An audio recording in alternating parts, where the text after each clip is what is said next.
Neste texto eu quero assim trazer algumas lições sobre aquilo que posso chamar do propósito de Deus para as nossas vidas, ou a vocação de Deus para nós, ou o chamado, eu não sei como gostamos de chamar essa parte, se é chamado, se é vocação, se é propósito.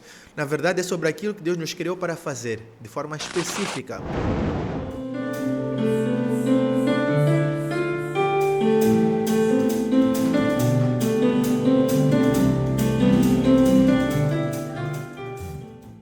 Alô, alô, alô, graça e paz do Senhor Jesus Cristo, Pastor Rick Pinto aqui, bem-vindos a mais um vídeo aqui no canal. Como sempre, desde já te convido, deixa o teu like, não esquece, clica aí agora mesmo, like, para quê? Para abençoar o canal, fortalecer-nos e podermos chegar a outros lugares com esta palavra do Senhor para abençoar as nações, amém? Também inscreve-te no canal e ativa o sininho para estar atento quando sair aqui algum vídeo. Para hoje, alimento espiritual. E diz o seguinte, em Esther, capítulo 4, versículos 14 até o 17. Porque se de todo te calares neste tempo, o socorro e livramento de outra parte sairá para os judeus, mas tu e a casa de teu pai perecereis. E quem sabe, se para tal tempo como este chegaste a este reino.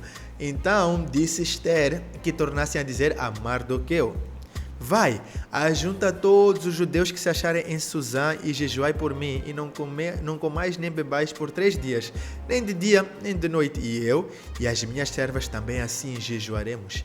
E assim irei ter com o rei, ainda que não seja segundo a lei, e se perecer, pereci. Então Mardoqueu foi e fez conforme tudo quanto Esther lhe ordenou. Neste texto eu quero assim trazer algumas lições sobre aquilo que posso chamar do propósito de Deus para as nossas vidas, ou a vocação de Deus para nós, ou o chamado, eu não sei como gostamos de chamar essa parte, se é chamado, se é vocação, se é propósito. Na verdade é sobre aquilo que Deus nos criou para fazer, de forma específica. Por exemplo, eu estou aqui como pastor, é um chamado que Deus me deu e eu devo exercê-lo. Também tenho, por exemplo, o chamado para ministração de louvor e adoração e o ensino da palavra. E o ensino também nessa área de louvor e adoração. Então eu devo aprender algumas lições em como servir a Deus. Há quem tenha o chamado para pregar, há quem tenha o chamado para sustentar algo ou alguém no reino. Deus tem te abençoado financeiramente, não é para fazer uma fortuna. É para quê? Para investir no reino de Deus. E não sei qual é o teu chamado, mas eu sei que as lições para o chamado, elas aplicam-se a todos nós. Vamos entrar um pouco nesta história. Esther, rainha Esther, era casada com o rei Assuero. Ela era rainha ali na Pérsia. E havia uma ameaça contra o povo judeu por parte de um homem invejoso. E depois esse homem invejoso, de nome Amã, ele acabou perdendo pela graça de Deus, pelo poder de Deus. Esther, ela foi uma peça importantíssima, porque ela depois teve de ir interceder pelo povo judeu diante do rei. E naquele tempo ela não podia chegar na presença do rei sem ter sido convocada, só do nada chegar na presença do rei, ainda mais para fazer um pedido, ou ousar pedir algo ao rei naquele tempo, só de qualquer maneira ela não podia. Então o que ela fez? Ela chamou o povo judeu, chamou o povo dela para durante 3 dias estarem de jejum, clamando pela graça de Deus.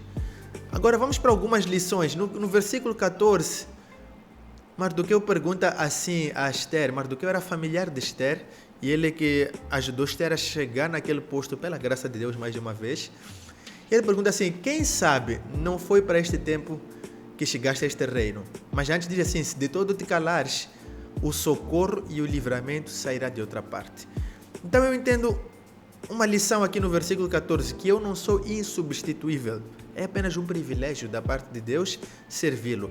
Às vezes quando nós temos uma tarefa, um propósito, um dom, porque Deus nos capacita com a sua graça, nos dá dons para melhor servirmos a Ele, nós começamos a pensar que nós somos bons e o nosso coração se exalta às vezes e nós acabamos metendo água, porque pensamos que é sobre nós. Mas, porém, contudo, todavia, entretanto, a Bíblia me mostra neste versículo que se eu não cumprir com a minha parte, porque estou a querer me preservar ou porque estou a elevar-me, eu não sei qual é a situação, a Bíblia diz que o socorro virá de outra parte. Ou seja, Deus levantará outra pessoa. Saul meteu água, Deus levantou Davi. E é assim na história da Bíblia, na história da igreja, o Senhor sempre tem a solução com ele. Então eu devo perceber o que é um privilégio quando Deus me chama para fazer alguma coisa. Não é para eu ficar a achar-me ou pensar que é sobre mim. Porque se eu não estiver a fazer da melhor forma, eu serei substituído. Diz assim, se de todo te calares agora, porque o tempo era ali, o agora. E nós também temos o tempo do agora para fazer a obra de Deus. Mas se eu não fizer, a obra não para, Deus vai levantar outra pessoa. Se eu parar de fazer vídeos aqui, Deus vai levantar outros para fazerem vídeos. Se eu parar de ministrar o louvor, Deus vai levantar outros para isso. Se eu parar de ensinar, Deus vai levantar outros. Por quê? Porque a obra do Senhor não vai parar por causa do pastor Rick. Não vai parar por tua causa, meu amado, minha amada. Deus vai continuar. Então eu devo perceber o quê? Que é um privilégio e devo, em gratidão, chegar junto ao dono da obra e fazer. Quanto a mim, se não cumprir o propósito, perecerei. Se eu não cumprir com o propósito de Deus, eu vou perder. É o que o texto diz. Senão, Esther e a família iriam perecer se ela não cumprisse. Por quê? Porque os judeus estariam mal. Mas Deus iria sempre cuidar deles, havia promessas. Só que Esther, que era privilegiada do tempo, podia se dar mal.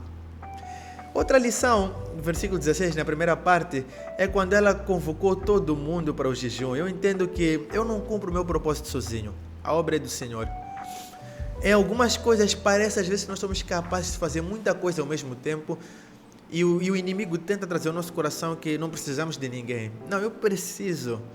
Ainda que eu esteja a gravar, por exemplo, sozinho, eu preciso do teu like. Se ainda não deixaste, eu preciso dele. Esther precisou do jejum das pessoas à sua volta. Ninguém sabe tudo, ninguém pode tudo, só Deus pode tudo. Então eu entendo que ali o jejum, foi uma atitude de humilhação. Tem aquilo que nós podemos tirar do significado do jejum, mas o que eu levo aqui é a questão de ter sido em grupo.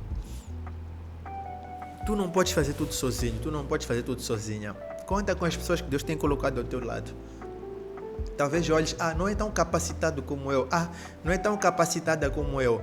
Conta com as pessoas ao teu lado. Só Esther era rainha, ou seja, só ela podia estar ali perto do palácio diretamente, mas sozinha ela não poderia ter feito aquela obra. Tanto o povo judeu como as suas servas ali no palácio tiveram de se unir nesse propósito e juntos jejuarem. Ou seja, não há nada que eu possa fazer sozinho que vai funcionar sem o reconhecimento dos outros. Mas também entendo a partir do jejum, que está dentro dessa lição, que eu não cumpro o meu propósito sozinho, a obra é do Senhor. Ou seja, quando estavam a jejuar, não só foi a parte do grupo, mas também a parte de entenderem que se Deus não fizer, não tem como. E, de novo, eu posso ser talentoso, eu posso ser formado em muitas coisas, eu posso saber fazer muitas coisas, mas se a mão de Deus não estiver comigo, me abençoando e me capacitando, em vão vou fazer seja o que for, porque não conseguirei. Não conseguirei. Ou seja, nós precisamos de entender que a obra é de Deus, então vamos contar com a ajuda de Deus. Vamos contar sempre com a direção de Deus. Vamos contar sempre com aquilo que Deus pode fazer, aquilo que Deus quer fazer por nós. Foram ali e jejuaram. Não há intercessão, pregação, ministração, serviço, trabalho, juntar dinheiro que vai servir se o Senhor não for conosco. Então, entenda isso. Ainda no versículo 16, Esther ensina uma coisa muito interessante. Quando ela diz assim: assim irei ter com o rei, ainda que não seja segundo a lei, e se perecer, pereci. Eu entendo o quê? Que eu sirvo, eu trabalho, mas porém, contudo, todavia, entretanto, os resultados são do Senhor. É uma frase que eu entendo assim, que quando Esther disse essa frase, ela primeiro estava com medo pela sua própria vida, e depois diz esta frase, é de alguém que chegou à maturidade dentro do chamado, do propósito, da vocação. É uma frase de quem entendeu qual é a finalidade do propósito. Dele, por ele e para ele todas as coisas. Ou seja, se eu não tiver os resultados que eu estou à espera, é contigo, Deus. Eu só preciso fazer o quê? Cumprir com aquilo que é a minha tarefa. Esther, ela estava assim totalmente ciente disso, de que se Deus não fizesse, pronto, é porque ele escolheu não fazer. e não iria trazer uma revolta no coração dela. Por isso que ela disse, se eu perecer, pereci, mas havia uma paz nela para poder dizer isso. Então nós temos chamado, temos propósito, temos uma vocação, como temos nos posicionado diante disso? Será que nós temos estado tão atrás de resultados? Então pega esta parte. O maior líder na Bíblia, no Antigo Testamento, na Bíblia, a seguir a Jesus Cristo, chama-se Moisés. Moisés pegou um povo para levar para a Terra Prometida. Desse povo que ele pegou, que saiu do Egito, somente 2 pessoas chegaram à Terra Prometida. E isso não tira os méritos de Moisés, porque ele foi o referencial de liderança. Os resultados dependem de Deus, não de nós. Amém? Deixa eu orar contigo. Senhor Deus poderoso, ajude-nos a cumprirmos com esse propósito, com esse chamado, com essa vocação que o Senhor colocou em nossos corações. Senhor, ajude-nos, ó Deus, a usufruirmos e a utilizarmos e a multiplicarmos a Tua graça, os Teus dons, Senhor, em nossa vida, Deus, para que nós possamos, ó Deus, te ser agradáveis. Não nos deixe, ó Pai, temermos pela nossa vida ou olharmos para nós mesmos, mas faz-nos olharmos sempre para Ti, Deus poderoso. E, Senhor, não nos deixa focarmos nos resultados, mas focarmos-nos apenas em agradar-te e obedecer-te. No nome de Jesus. Amém. Amém, amém, amém. Aleluia. Essa palavra que eu tinha para hoje. Então, deixa, em jeito de conclusão, dizer o seguinte. Se nós não cumprirmos com o nosso propósito, nosso chamado, nossa vocação, inventarmos desculpas, nunca vamos sentir a plenitude. Então, temos de reconhecer que o nosso lugar é no lugar do chamado que Deus nos deu, obedecendo a Ele. Isso nos trará plenitude, paz, alegria, vida de Deus. Amém? Amém? Aleluia, glória a Deus, Deus te abençoe, fica na paz do Senhor, compartilha este vídeo com teu irmão e comenta!